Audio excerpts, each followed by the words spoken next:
Kami ucapkan selamat datang di LRT Jabodebek. Wah.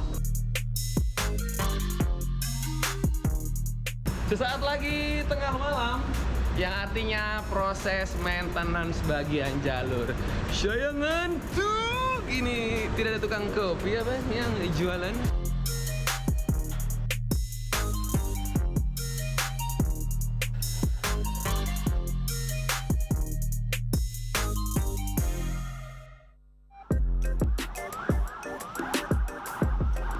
Mari mulai dengan sebuah imajinasi. Anda terjebak dalam kemacetan parah di Jabodetabek.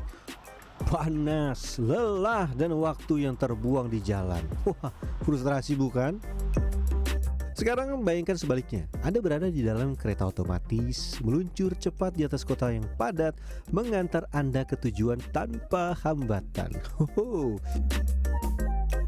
Inilah potret dari perkembangan transportasi modern yang bertumbuh pesat di ibu kota dan sekitarnya. Kini pilihan moda transportasi umum semakin beragam. Dari bus rapid transit hingga kereta berbasis rel modern, semuanya hadir mengatasi kemacetan. Salah satunya adalah kereta berbasis listrik yang menembus kemacetan dari ujung Cimanggis, Depok hingga pusat kota atau dari Jatimulya, Bekasi langsung menuju jantung aktivitas perkotaan.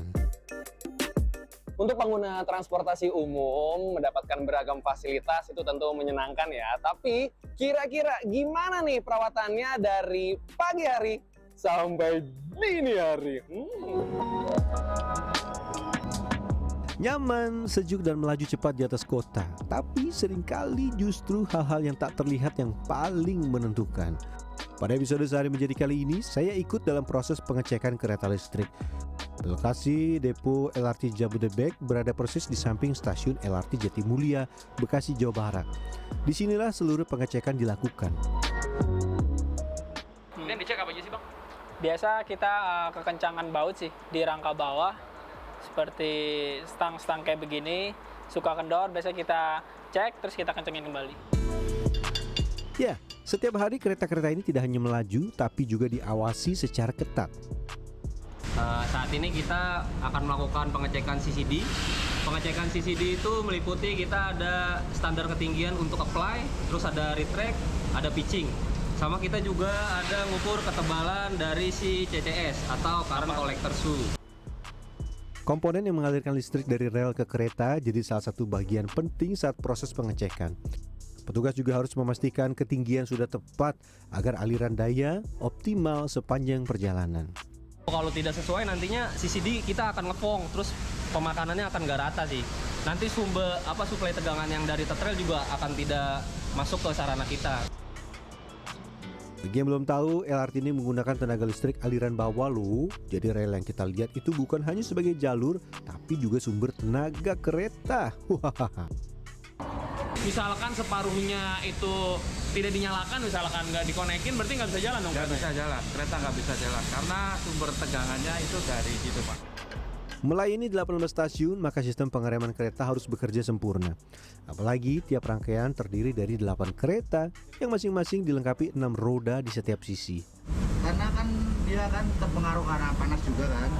Semakin dia sering kepakai kan pengurangannya juga semakin drastis. Nanti kita akan pantauan di 10 mili, nanti kita akan melakukan penggantian di perawatan yang lebih besar daripada PSLV. Pengecekan bagian bawah selesai. Setelah pengecekan bagian bawah, sekarang kita ngecek di dalamnya.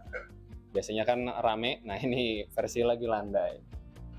Masuk ke interior kereta. Segudang rangkaian dan komponen juga harus diperiksa satu persatu. Ini adalah tampilan layar CCTV, Bang, atau kita sebutnya HMI PIDS. Di sini, misalkan saya sebagai TA, Bang, saya bisa memantau kondisi ruang penumpang. Terkesan sepele, tapi memiliki fungsi krusial. Wiper, klakson, hingga layar teks berjalan, semua punya peran. Semua terhubung dalam satu sistem, dibantu sensor dan pengunci, agar tidak ada celah untuk resiko saat kereta mulai melaju. Nah, kita pastikan funbeltnya itu kondisinya baik, kondisinya normal, tidak ada keretakan, dan dari gigi-giginya ini tidak ada yang ompong gitu, Bang, istilahnya. Oke, Bang. ini Di balik kenyamanan perjalanan, antisipasi tetap disiapkan. Intercom jadi andalan penghubung antara penumpang dan petugas atau train attendant.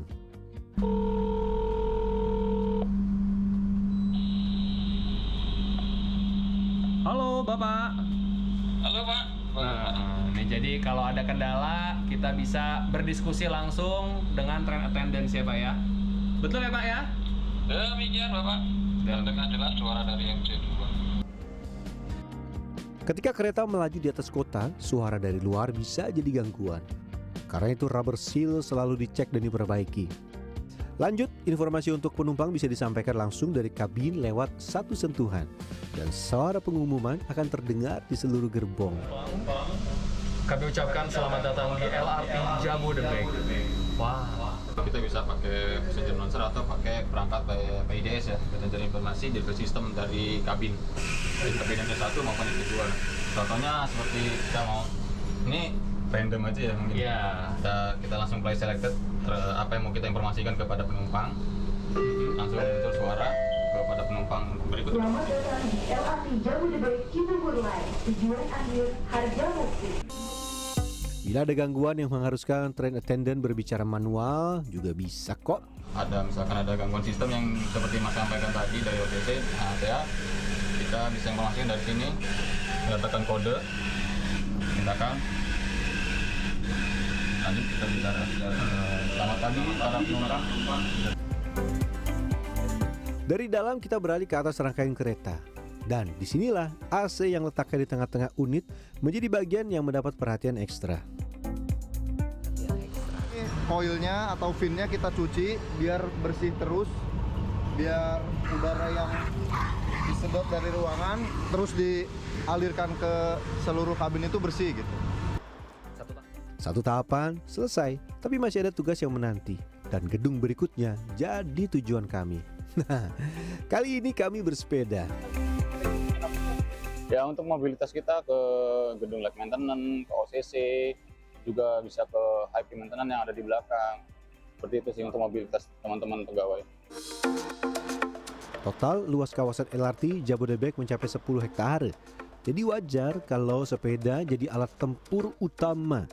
Jalan kaki, wah bisa ngos-ngosan duluan. Ketika saya masih kecil, saya tuh punya kayak dreams juga menjadi seorang masinis kereta api ya. Tapi sekarang penyebutannya beragam, sering perkembangan zaman. Kalau di LRT Jabodebek, penyebutannya adalah TA atau Train Attendance. Nah ini yang Train Attendance yang real.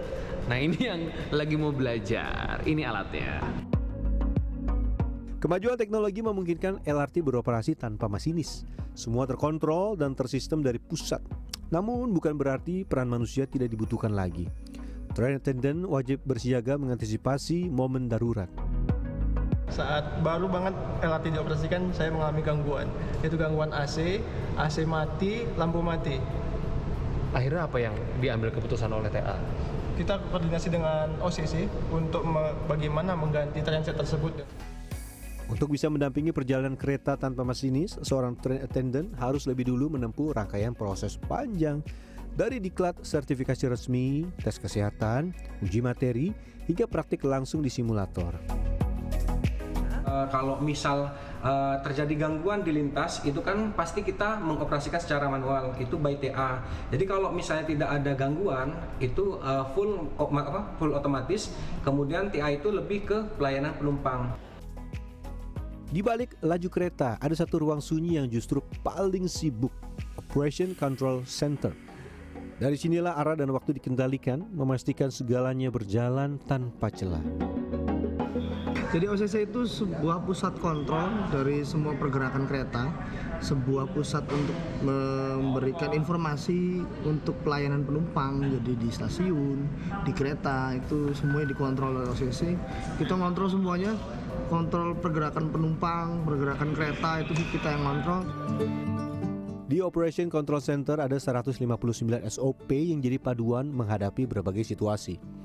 Layar demi layar menampilkan kondisi armada, laporan lapangan, hingga posisi kereta secara real time.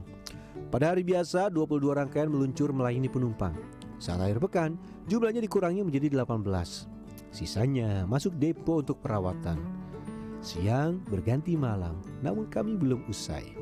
Ketika sebagian masyarakat sudah mulai istirahat pas jam tengah malam, nah para petugas LRT beberapa diantaranya malah lagi sibuk-sibuk ya, karena kenapa? Sesaat lagi tengah malam yang artinya proses maintenance bagian jalur. Saya ngantuk, ini tidak ada tukang kopi apa yang jualan. Saat malam tiba, rel sepanjang lebih dari 40 km menjalani perawatan khusus. Di sini kenapa spesialnya harus dirawat atau dikerjakan pada malam hari, karena di sini bersinggungan dengan tegangan arus listrik yang memang adanya di area trek. Jadi untuk perawatan trek sendiri itu membutuhkan arus listrik yang memang harus di-off-kan terlebih dahulu. Salah satunya adalah proses pelumasan rel. Detail kecil yang menjamin laju kereta tetap halus dan aman pada hari berikutnya. Akibatnya, semisal kalau kita tidak dilakukan pelumasan atau mungkin telat dalam pelumasannya, itu berdampak terhadap keausan. Gesekan terus-menerus antara roda LRT dan rel membuat pengecekan ketebalan serta kelengkungan rel jadi prosedur yang wajib dilakukan. Ini alat apa, Mas? Ini alat pengukuran keausan rel lengkung, Bapak. Loh, memang rel itu gampang aus, tak? Demikian, rel gampang aus di radius 150. Dampaknya bisa anjlokan, terjadi pelebaran di area spur. Di balik sistem canggih dan kontrol yang presisi, para teknisi terus bekerja tanpa lengah. Saya sibuk menahan kantuk yang kian berat. Ini alat apa nih yang bentuknya kayak crab stick ini? Ini alat buat pemeriksa trek geometri. Gunanya untuk pemeriksa pertinggian, pelebaran, sama skilu. Kompleksitas perawatan LRT tidak hanya soal teknis. Kepercayaan penumpang juga dijaga lewat layanan seperti Lost and Found. Bahkan tahun ini hampir 3.000 barang tertinggal di kereta. 10% diantaranya merupakan barang berharga. Semua terpantau CCTV 24 jam. Jadi kami sudah punya lesson phone di 18 stasiun.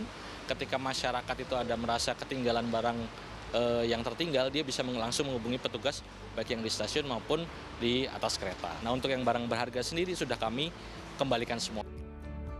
Teknologi canggih hanya setengah dari cerita. Separuh lainnya adalah kerja rutin, presisi dan kesiagaan. Di setiap perjalanan LRT ada sistem pemeliharaan yang bekerja nyaris tanpa jeda. Tak terlihat tapi sangat terasa. Tim Liputan CNN Indonesia.